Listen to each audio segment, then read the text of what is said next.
Hello दोस्तों, आज हम लोग child development and pedagogy section के अंतर्गत अधिगम अक्षमताओं के विषय में पढ़ेंगे। ये टॉपिक इतना इम्पोर्टेंट है कि शायद ही कोई पात्रता परीक्षा रही हो या शिक्षक भर्ती परीक्षा रही हो जिसमें इससे संबंधित कोई प्रश्न ना पूछा गया हो।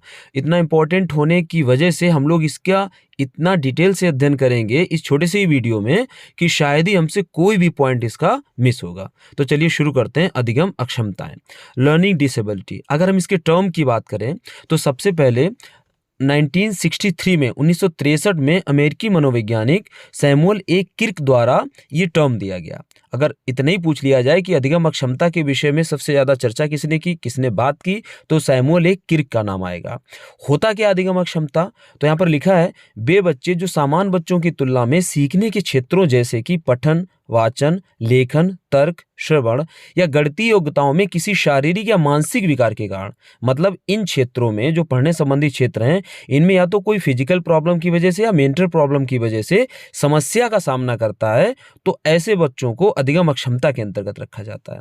अधिगम अक्षमता को अधिगम विचलन और अधिगम विकार के नाम से भी जानते हैं। सामान्य तौर पर अधिगम अक्षमता के बारे में कुछ मिसअंडरस्टैंडिंग भी होती हैं। जैसे 2 पॉइंट यहाँ पर हम क्लियर कर देते हैं।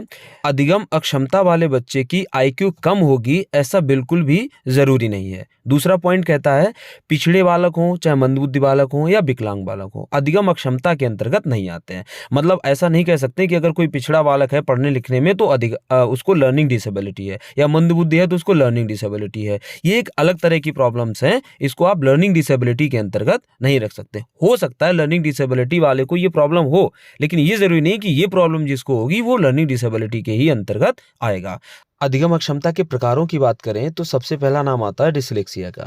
अभी तक के एग्जाम्स में सबसे ज़्यादा पूछे जाने वाली बीमारी भी डिसलेक्सिया ही है। बेसिकली इसे पठन विकार के नाम से जानते हैं, मतलब पढ़ने संबंधी समस्या होती है, क्योंकि लेक्सिक का मतलब ही होता है वर्ड या शब्द। इसमें क्या क्या शामिल होता है? अक्षरों को उल्टा प्रस्तुत करना, स्मृति संबंधी कठिनाई, धीमी गति से पढ़ना। मतलब अक्षरों को उल्टा प्रस्तुत करना, बच्चा जो भी लिखी हुई जानकारी होती है उसको जब पढ़ता है तो वो कई सारे अक्षर को, एक्चुअली साइट वर्ड्स जो सिंपल वर्ड्स होते हैं, कॉमन यूजेस के वर्ड्स होते हैं, उनको भी वो उल्टा समझता है। जैसे कि कैट लिखा है तो हो सकता है वो टैग पढ़े, टॉप लिखा है तो हो सकता है पॉट पढ़े, अगर 100 कहीं लिखा है तो उसको वॉच पढ़ सकता है, और 6 को नो और डी को बी पढ़ना एक कॉमन सी बात उसके लिए हो जाती है। स्मरण संबंधी कठिनाई, जब उसको स्मरण संबंधी कठिनाई से मतलब हो जाता है जब लिखे हुए को वो सही से पढ़ नहीं पा रहा है, तो मतलब उसके अंदर कॉन्सेप्ट ही नहीं बना है कि बी का कॉन्सेप्ट क्या है और डी का कॉन्सेप्ट क्या है, तो उसकी मेमोरी में वो रिकॉल ही नहीं हो पा रहा है, वो याद ही नहीं कर पा रहा है। आगे धीमी गति से पढ़ना, तो जाहिर सी बात है जब लिखे हुए को पढ़ने में प्रॉब्लम आएगी तो उसकी स्पीड फ्लुएंसी के साथ हो ही नहीं सकती है, मतलब बहुत तेज और धारा प्रवाह वो पढ़ ही नहीं सकता है। अशुद्ध भी पढ़ेगा और समझ भी नहीं पाएगा लिखे हुए को, पढ़ते समय पंक्तियां भी छोड़ेगा, शब्दों को भी छोड़ेगा, और आगे पीछे करके भी वो पढ़ेगा। उदाहरण हम आपको पहले दे चुके हैं, जैसे कि कैट को टैग पढ़ना, टॉप को पॉट और 100 को वॉच। आगे देखते हैं, डिसलेक्सिया से रिलेटेड कुछ फैक्ट हैं जिनको देख लेते हैं तो हमारे लिए बहुत ही आसानी हो जाएगी इसको सही से समझना। जैसे डिसलेक्सिया इज मतलब क्या है? ए ब्रेन बेस्ड इशू है, आपके ब्रेन से रिलेटेड प्रॉब्लम है, that makes it hard to learn to read accurately and fluently. जो आपको प्रॉब्लम क्रिएट होती है जब आप फ्लुएंसी के साथ पढ़ना चाहते हैं और शुद्धता के साथ पढ़ना चाहते हैं, इसमें आपको प्रॉब्लम आती है, तो ब्रेन रिलेटेड प्रॉब्लम हो गई है। ये लाइफ लॉन्ग कंडीशन है, मतलब इसको सही नहीं किया जा सकता, पूर्णतः इसको क्योर नहीं कर सकते हैं। Kids don't outgrow dyslexia but with the right support की स्किल्स कैन इंप्रूव। मतलब इसको पूर्णतः समाप्त नहीं किया जा सकता, लेकिन अगर अच्छा सपोर्ट आपको बच्चे को दिया जाए तो उसमें कुछ उसकी जो की स्किल्स हैं, जो उसके अंदर जो प्रतिभा है उसको आप निखार सकते हो। अगला है, एक कॉमन लर्निंग इशू है, many successful people have it and researcher have been studying it for over a century. मतलब ओवर अ सेंचुरी से अगर अध्ययन की बात करें इसके बारे में, तो ऐसे कई सारे लोगों को हुआ है जो बहुत ही सफल रहे हैं अपने जीवन में। तो dyslexia is a common disease. आगे बात करते हैं, डिसलेक्सिया इज नॉट, इसके बारे में कुछ भ्रम भी फैले हुए हैं, ये क्या नहीं है। तो बात करते हैं, ये प्रॉब्लम ऑफ इंटेलिजेंस। लोग इसको आईक्यू के साथ जोड़ देते हैं, जबकि आईक्यू के साथ इसका कोई लेना देना नहीं होता है। मतलब अगर बच्चे को डिसलेक्सिया है तो ये कतई जरूरी नहीं है कि उसका आईक्यू डाउन होगा। Kids with dyslexia are just as smart as their peers, वो अपने जैसे सहपाठी होते हैं उन्हीं की तरह वो भी स्मार्ट होता है। अब प्रॉब्लम ऑफ विजन, मतलब इसको लोग समझते हैं कि वो देख नहीं पा रहा है, बच्चा देखने में प्रॉब्लम है इसीलिए बी को डी पढ़ रहा है, लेकिन ऐसा बिल्कुल भी नहीं होता। It's not a vision problem, it's your nervous system problem. ये तंत्रिका तंत्र संबंधी प्रॉब्लम है। आगे बात करते हैं, problem of laziness. Kids with dyslexia are already trying hard, they need more help to make progress. Dyslexia जिनको है तो लोग समझते हैं कि वो आलसी बच्चे होते हैं, ऐसा बिल्कुल भी नहीं है। वो और ज़्यादा प्रयास कर रहे होते हैं, बल्कि उनको वो सपोर्ट की ज़रूरत होती है ताकि वो उसमें कुछ और बेहतर सीख पाएँ, कर पाएँ। तो ये लेज़ीनेस की प्रॉब्लम नहीं है, विज़न रिलेटेड प्रॉब्लम नहीं है, इंटेलिजेंस रिलेटेड प्रॉब्लम नहीं है। आगे देखते हैं। किड्स विद डिसलेक्सिया में हैव ट्रबल विद, उनको किससे संबंधित समस्याएँ हो सकती हैं? अगर ऊपर से देखें हम लोग तो स्पेलिंग से रिलेटेड प्रॉब्लम उनको आ सकती है, जैसा कि हम लोग पीछे एग्जांपल में देख चुके हैं। लर्निंग अ फॉरेन लैंग्वेज, किसी विदेशी भाषा सीखने में उनको प्रॉब्लम आ सकती है। Decoding, sounding out written words, सबसे मेन पॉइंट तो यही है कि उनको जो लिखा हुआ है उसको डिकोड करना, यानी उसको पढ़ना, ये सबसे ज़्यादा मेन प्रॉब्लम डिसलेक्सिया के अंतर्गत आती है। अंडरस्टैंडिंग व्हाट दे रीड, जो पढ़ रहे हैं उसको समझ पाने में उनको बहुत समस्या आती है, क्योंकि वो जब डिकोड ही नहीं कर पाएंगे तो उन लिखे हुए फैक्ट्स को समझ क्या पाएंगे। राइमिंग, जो डिसलेक्सिया से संबंधित है, बहुत फ्लुएंसी के साथ, राइम्स के साथ नहीं पढ़ सकता है, मतलब उसको राइमिंग प्रॉब्लम आएगी। Solving word problem in math problem related भी डिसलेक्सिया में आती है। Recognising common words, sides words, वही हमने कहा था, कॉमन वर्ड्स को भी पहचानने में उसको प्रॉब्लम आती है। रीडिंग स्मूथली, शुद्धता के साथ नहीं पढ़ पाता है। राइटिंग में भी प्रॉब्लम आती ही आती है डिसलेक्सिया वाले बच्चों को। कुछ और थोड़ा सा इसके बारे में दिया गया है, ways to help kids with dyslexia, कैसे मदद कर सकते हैं इस तरह के बच्चों की।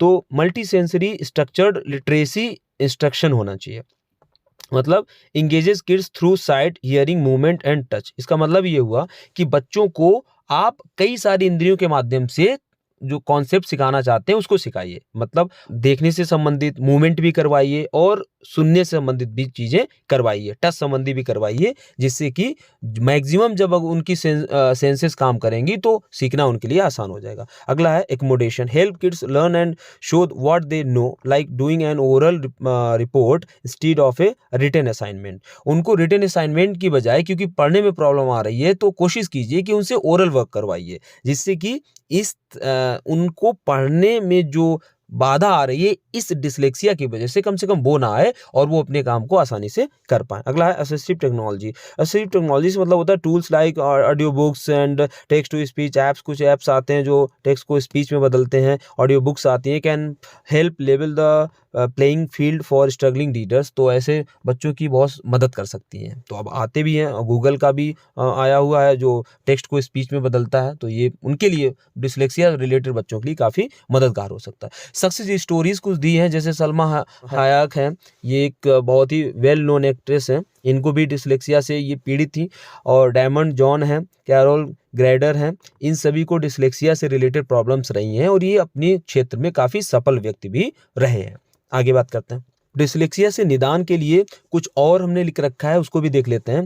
भाषा वर्तनी, उच्चारण, बौद्धिक योग्यता तथा स्मृति संबंधी परीक्षण में व्यवहार का सूक्ष्म निरीक्षण करते रहना चाहिए। देखिए, बच्चे का जब हम भाषा वर्तनी उच्चारण संबंधी निरीक्षण करेंगे तो हमें पता चलेगा कि उसको प्रॉब्लम्स बेसिकली कितनी है और किस क्षेत्र में है, जिससे कि हम उसका निदान कर पाएंगे। आगे विषय वस्तु को छोटे छोटे टुकड़ों में विभाजित कर इशारों से पढ़ाना चाहिए। आप उनको इंडिविजुअली पढ़ा सकते हो, चीज़ों को उंगली रख के पढ़ा सकते हो कि ये लिखा है और ये लिखा है, इस तरह से आप उनको इंडिकेट करके पढ़ा सकते हो, उनके लिए आसानी होगी। टीएलएम का अधिक उपयोग, ये हम पहले भी बता चुके हैं कि उनके लिए ऑडियो बुक्स का आप यूज़ कर सकते हो, आप आईसीटी का यूज़ कर सकते हो।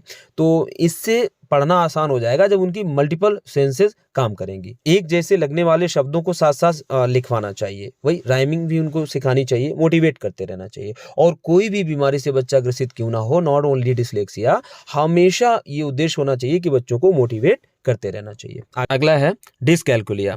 डिसकैलकुलिया बेसिकली गणितीय समस्या है, मतलब मैथ रिलेटेड प्रॉब्लम है। इसमें होता क्या है, अंक पहचानने में समस्या आएगी। बच्चा यहाँ पर ये डिसलेक्सिया जैसा नहीं है कि 6 को 9 पढ़ रहा है, यहाँ पर उसको कॉन्सेप्ट ही नहीं पता है कि अगर 89 होता है तो एक्चुअल में 89 होता कितना है। अगर हम 5 की बात करें तो 5 का मतलब क्या होता है कि 5 चीजें जब इकट्ठी होती है तो उसको हम 5 कहते हैं, 5 कहते हैं। तो उसके अंदर उस नंबर का कॉन्सेप्ट नहीं क्लियर होता है। ये जो प्रॉब्लम होती है ये मैथ से रिलेटेड प्रॉब्लम होती है, डिसकैलकुलिया से रिलेटेड प्रॉब्लम होती है। आकृति विभेदन में वो कई सारे फिगर्स को पहचानने में प्रॉब्लम उसको होती है। अगर हम बात करें 2D 3D फिगर्स की तो उसमें भी प्रॉब्लम्स आती है कि वास्तव में आकृतियां कैसे बनती हैं और इसमें क्या क्या अवधारणाएं प्रयोग होती हैं। अगला है बड़ा छोटा।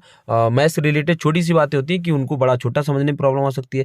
परिच्छेदफल की अपनी अपनी अवधारणाएं हैं जिसको समझने में बच्चे को समस्या आ सकती है कि एक आकृति का क्षेत्रफल क्या होता है और उसकी परिधि क्या होती है। ये चीज उसको समझने में बच्चे को प्रॉब्लम आएगी। रुपए पैसे के लेन देन में व्यवहारिक ज्ञान जो उसको होता है पैसे से संबंधित, उसमें भी समस्याएं आती हैं। वो चीज़ों को क्लियर नहीं कर पाता है कि अगर कोई दुकान पे उसको इतने की उसने सामान ली है तो कितने पैसे बचे, इसका हिसाब किताब लगाने में उसको प्रॉब्लम आती है। समय कैलेंडर देखने में प्रॉब्लम आती है। मोबाइल नंबर को याद करने में प्रॉब्लम आती है। जिप कोड याद करने में प्रॉब्लम आती है। वही अगेन 2D 3D फिगर्स को समझने में प्रॉब्लम आएगी। गणितीय सिंबल्स को प्लस माइनस ये जो सिंबल्स होते हैं इनको समझने में उसको प्रॉब्लम आती है। जोड़ घटाना गुणा भाग जो सबसे प्रमुख संक्रियाएं होती हैं गणित की, इन चीजों में उसको यही क्लियर नहीं होता है कि हम यहाँ पर जोड़ करें या घटाना करें, गुणा करें या भाग करें, तो ये अवधारणा उसको क्लियर नहीं होती है। संप्रत्ययों को समझने में कठिनाई होती है और गणित संबंधी जो भी सोच होती है, जो संप्रत्यय होते हैं, उन संप्रत्ययों को हल करने में, उन संप्रत्ययों को समझने में जो डिस्कैलकुलिया से रिलेटेड बच्चा होता है उसको प्रॉब्लम आती है। तो निदान कैसे होगा? खेलविद जीवन के अनुभव से गणित को सिखाना बिल्कुल है। बच्चों को खेल खेल में हमें गणित सिखानी चाहिए। डिजिट्स को हमें खेल खेल में सिखाना चाहिए। मूर्त अवधारणाओं के साथ उसको क्लियर करना चाहिए जो संख्याओं संबंधी प्रॉब्लम्स होती हैं, और गणित को व्यवहारिक जीवन से जोड़ के जितना हो सके हम व्यवहारिक बना दें तो गणित उसको ज़्यादा अच्छे से समझ में आएगी। आगे देखते हैं। डिस्कैलकुलिया रिलेटेड भी एक फैक्ट शीट है, इसको भी देख लेते हैं तो और ज़्यादा क्लियर हो जाएगा। Dyscalculia is a learning issue that makes it hard to understand concept related to numbers and do task like add and subtract. वही बात है, नंबर से रिलेटेड प्रॉब्लम होती है जो आप बच्चा इवन जोड़ और घटाना संबंधी अवधारणाएं होती हैं उनको भी सही से समझ नहीं पाता है। एक कॉमन कंडीशन, सम एक्सपर्ट्स से dyscalculia is just as common as dyslexia. इसको भी डिसलेक्सिया की तरह कॉमन ये भी मानी गई है कंडीशन। एक कॉमन कोकरेंस मतलब अगर किसी को डिसलेक्सिया या ADHD लाइक प्रॉब्लम्स हैं तो उसको डिस्कैलकुलिया भी हो सकता है। तो ये अदर डिसेबिलिटी के साथ रिलेट करने वाली प्रॉब्लम है। अब डिस्कैलकुलिया इज नॉट, क्या नहीं है, यानी इसके बारे में जो मिथ है वो क्या है?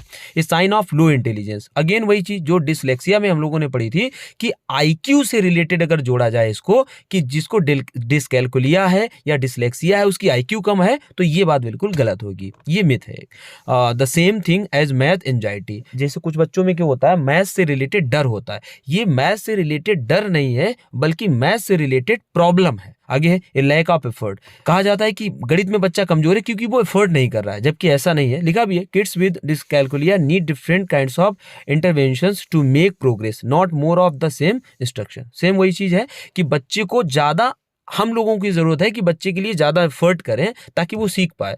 Kids with dyscalculia may have trouble with, क्या होगा उसमें प्रॉब्लम? बेसिकली काउंटिंग से देखते हैं तो सबसे बड़ा है कि वो काउंटिंग करने में उसको प्रॉब्लम आएगी, वो चीज़ों को गिन नहीं पाएगा। जितनी आसानी से, जितनी फ्लुएंसी से एक नॉर्मल बच्चा चीज़ों को गिन सकता है, आर्टिकल्स को गिन सकता है, उतनी आसानी से डिस्कैलकुलिया से रिलेटेड बच्चा नहीं गिन सकता। अगला है identify symbols like plus and minus and using them correctly. The same thing we have talked earlier कि उसको सिंबल्स जो मैथ्स के होते हैं उसको समझने में प्रॉब्लम्स आती है और उनको कैसे यूज करना है इससे रिलेटेड भी प्रॉब्लम आती है। अगला है understanding how numbers are related to each other. वही सेम थिंग है कि नंबर्स एक दूसरे से रिलेटेड कैसे होते हैं। भाई प्लस का मतलब क्या होता है कि अगर 4 बार किसी चीज को जोड़ा जाए तो आप प्लस करोगे, लेकिन आप 4 से गुणा कर दो तो मतलब सेम रहेगा। तो ये एक दूसरे से जो रिलेटेड होते हैं ये रिलेशन भी उसको समझ में नहीं आता। टेलिंग लेफ्ट फ्रॉम राइट, उसको लेफ्ट और राइट का, दायां बायां का कॉन्सेप्ट क्लियर नहीं होता। अब अगर आ जाए परीक्षा में कि दाएं बायां का कॉन्सेप्ट किसी बच्चे को क्लियर नहीं है तो उसको कौन सी समस्या है, तो वो क्या आ जाएगी? डिस्कैलकुलिया आ जाएगी। अगला है कैलकुलेटिंग ऑन पेपर और इन दियर हेड। तो पेपर रिलेटेड कैलकुलेशन में उनको प्रॉब्लम आती है। Understanding words related to math like greater than, कम, छोटा, बड़ा, इनमें प्रॉब्लम्स आती है। Remembering basic maths fact like 2 + 4 = 6, तो बेसिक फैक्ट्स भी उसको समझने में प्रॉब्लम आएगी, याद करने में प्रॉब्लम आएगी। टेलिंग टाइम समझ, ये सभी बातें हो चुकी हैं। Ways to help kids with dyscalculia, क्या ऐसे तरीके हैं जिससे हम इसमें कुछ हेल्प कर सकते हैं ऐसे बच्चों की? तो multi sensory structured math instruction, वही सेम थिंग है कि आप इंगेज कीजिए बच्चे की ज़्यादा से ज़्यादा इंद्रियों को ताकि वो सिखाए हुए अवधारणाओं को आसानी से सीख पाए। अगला है accommodation like taking untimed test or using blocks or other objects to help solve a math problem can help kids show what they know। उनको आप ऑब्जेक्ट्स देकर, जैसे ब्लॉक्स हुए और कई सारे मैथ्स रिलेटेड किट्स आती हैं, उनसे बच्चों को सिखाने में आप उनका यूज़ कर सकते हैं, बच्चे के लिए आसान होगा। असिस्टिव टेक्नोलॉजी सेम थिंग है कि डिजिटलाइज कर दें आप चीज़ों को ज़्यादा से ज़्यादा, तो बच्चे के लिए ज़्यादा अच्छा रहेगा। सक्सेस स्टोरीज दी हैं, मैरी टेलर है, किट हग, सैफ शेर है, ये ऐसे लोग हैं जो डिस्कैल्कुलिया से रिलेटेड प्रॉब्लम से ग्रसित रहे हैं और इन्होंने अपने जीवन में बहुत सफलता प्राप्त की है। अगला है डिस्ग्राफिया। डिस्ग्राफिया को बेसिकली लेखन विकार के अंतर्गत जानते हैं। मतलब बच्चा लिखने संबंधी समस्या फेस करता है। यहाँ पर वो अपने विचारों को लिखित रूप में प्रस्तुत नहीं कर पाता है सही से, शुद्धता के साथ। क्या होता है इसमें? विचारों को भाषा रूप ना दे पाना। आगे है लेखन अस्पष्ट होता है। जो लिखता है, पढ़ने वाला उसको सही से पढ़ भी नहीं सकता है, उसका लेखन इतना अस्पष्ट होता है, भद्दा लिखा होता है, धीमा धीमा लिखता है। वो अक्षरों और शब्दों को लिखते समय बहुत धीमा लिखता है, त्रुटिपूर्ण भी होता है, गलत भी लिखता है। शब्दों तथा वाक्यों में अनियमित अंतराल, जो लिखने में एक नियमित अंतराल होना चाहिए शब्दों के बीच में और लाइंस के बीच में, जो डिस्ग्राफिया से रिलेटेड बच्चा होता है उसका अंतराल अनियमित होता है। आगे है उंगलियों में शीघ्र दर्द और थकान होता है। ऐसे बच्चों को उंगलियों में शीघ्र दर्द भी होने लगता है और थकान भी फील करते हैं, मतलब बहुत ज़्यादा लिख नहीं सकते एक साथ। अक्षरों का आकार समझने में कठिनाई उनको आती है, बार बार मिटाते रहते हैं कॉपी में और कॉपी को सही से पकड़ भी नहीं पाते हैं। इन समस्याओं से रिलेटेड जो बच्चे होते हैं वो डिस्ग्राफिया के अंतर्गत आते हैं। इसका निदान कैसे किया जा सकता है? बच्चों को अगर हम नॉर्मल लाइंस वाले पेपर पे लिखवाते हैं तो उनको प्रॉब्लम्स आ सकती है, लेकिन अगर हम ग्राफ रिलेटेड पेपर उनको दें तो उनको पता रहता है कि हमें कितनी जगह में कौन सा लेटर बनाना है। तो ग्राफ पेपर काफ़ी मदद कर सकता है उनकी। ग्रिप्ड पेंसिल, मजबूत पकड़ के लिए उनको एक ऐसा पेन या पेंसिल दी जाए जो ग्रिप्ड हो, यानी कि जिसमें पकड़ मजबूत हो। कंप्यूटर का प्रयोग कॉपी पे लिखने की बजाय अगर हम टाइपिंग पे फोकस ज़्यादा करें तो उनके लिए बेहतर होगा। दृश्य शब्द सामग्री का प्रयोग, हमेशा से दृश्य शब्द सामग्री किसी भी तरह के टीएलएम में सबसे अच्छी मानी जाती है कि बच्चे को सबसे ज़्यादा मददगार ही करती है। तो यहाँ पर भी इसका बहुत ज़्यादा हेल्पफुल रहेगी बच्चे के लिए। उचित शिक्षण विधियाँ, ऐसे बच्चों के लिए हम एक टीचर होने के नाते अपनी शिक्षण विधियों में परिवर्तन करें ताकि बच्चे को आसानी हो चीज़ें लिखने में। अभ्यास कराने से भी इस समस्या को काफ़ी हद तक काबू किया जा सकता है। आगे बात करते हैं डिस्प्रैक्सिया। डिस्प्रैक्सिया एक्चुअली गतिक कौशल विकार है। मतलब इसमें बच्चे का माइंड के साथ बॉडी का जो एक सामंजस्यता होती है, कोऑर्डिनेशन होता है,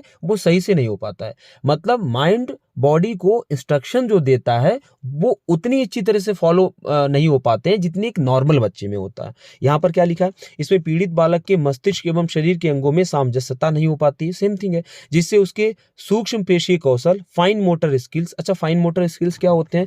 जो हम लोगों के द्वारा ऐसे कार्य किए जाते हैं जिसमें ज़्यादा परफेक्शन की जरूरत होती है, इन कार्यों को फाइन मोटर स्किल्स के अंतर्गत रखते हैं। जैसे कलम पकड़ना, लिखना, पेंटिंग करना, बुनना, ये सभी फाइन मोटर स्किल्स हैं।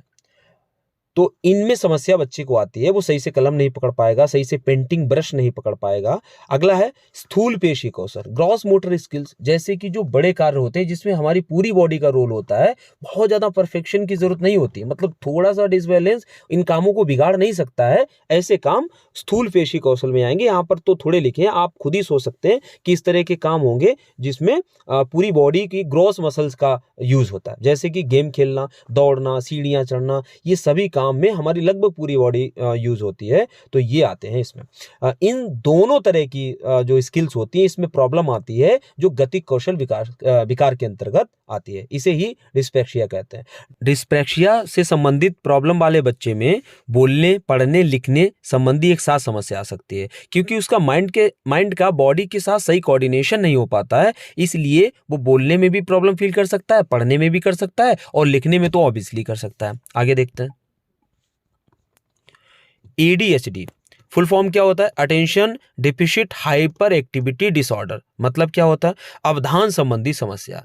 यहाँ पर बच्चे को आप शाब्दिक अर्थ में ही चले जाएं, अटेंशन डिफिसिट, जब बच्चे में ध्यान की कमी होती है, जो भी पढ़ाया जा रहा है कक्षा में उसमें बच्चा अगर पूरी तरह से ध्यान नहीं दे पा रहा है, जानबूझकर नहीं, उसके साथ ही प्रॉब्लम है कि वो ध्यान नहीं दे पाता है, तो अटेंशन की कमी पाई जाती है। या फिर हाइपर एक्टिविटी डिसऑर्डर, वो बहुत ज्यादा उत्साहित होता है बच्चा, तो ऐसे बच्चे जो होते हैं उनको हम एडीएचडी के अंतर्गत रखते हैं। थोड़ा सा इसके बारे में देख लेते हैं। आवेग एवं व्यवहार के नियंत्रण की समस्या इसमें होती है, मतलब वो उसका आवेगों पे भी यानी संवेगों पे भी नियंत्रण बहुत अच्छे से नहीं हो पाता है, और जब संवेग नियंत्रित नहीं होंगे तो जाहिर सी बात है उसका व्यवहार भी नियंत्रण में नहीं होगा। प्रायः बाल्यावस्था किशोरावस्था में अधिक होता है, जाहिर सी बात है ये समस्याएं बच्चे में टीनेज में ज्यादा होती हैं। आगे है कक्षा में अनुशासनहीनता, जब बच्चे का ध्यान अगर क्लास में कराए जाने वाले काम पर नहीं होगा तो वो बच्चा एक इनडिसिप्लिन क्रिएट करेगा क्लास में। आगे है ये डिस्ट्रैक्टेड होते हैं, मतलब ये जो करना होता है कार्य को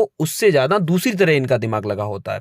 केयरलेस होते हैं, लापरवाह टाइप के होते हैं, डे ड्रीमर होते हैं, दिवा स्वप्न में खोए रहते हैं, अपनी ही दुनिया में खोए रहते हैं। टीचर पढ़ा रहा होगा और ये अपने ख्यालों में होंगे कि हम यहाँ से जाएंगे और गेम खेलेंगे जाके या कुछ भी करेंगे जाके। फॉरगेट डेली टास्क, ये रोजाना जो होमवर्क दिया जाता है या जो काम दिए जाते हैं उनको भी करना भूल जाते हैं, क्योंकि ये उतना ज्यादा ध्यान से जब चीजों को सुनते ही नहीं है और इतना ज्यादा सीरियस ही नहीं होते हैं तो ये डेली टास्क को भी सही से नहीं करते। टॉक एक्सेसिव, बहुत ज्यादा बात करते हैं। जो हाइपर एक्टिविटी डिसऑर्डर से रिलेटेड बच्चा होता है वो बहुत ज्यादा बात करता है। बहुत ज्यादा बात से मतलब होता है कि अगर टीचर ने कुछ पूछा वो सुन भी नहीं पाएगा और उसका आंसर देने के लिए खड़ा हो सकता है। तो इस तरह के बच्चे टॉक एक्सेसिव के अंतर्गत भी आते हैं। ड्राई मोड में रहते हैं, मतलब हमेशा ऐसा लगेगा कि ये बच्चा क्लास में है तो लेकिन फिर भी भागने की कंडीशन में है। इंटरप्ट अदर्स, हमेशा दूसरों को टोकते रहते हैं। तो ये सभी समस्याएं जिन बच्चों में होती हैं वो एडीएचडी के अंतर्गत आते हैं। इसका कारण क्या होता है?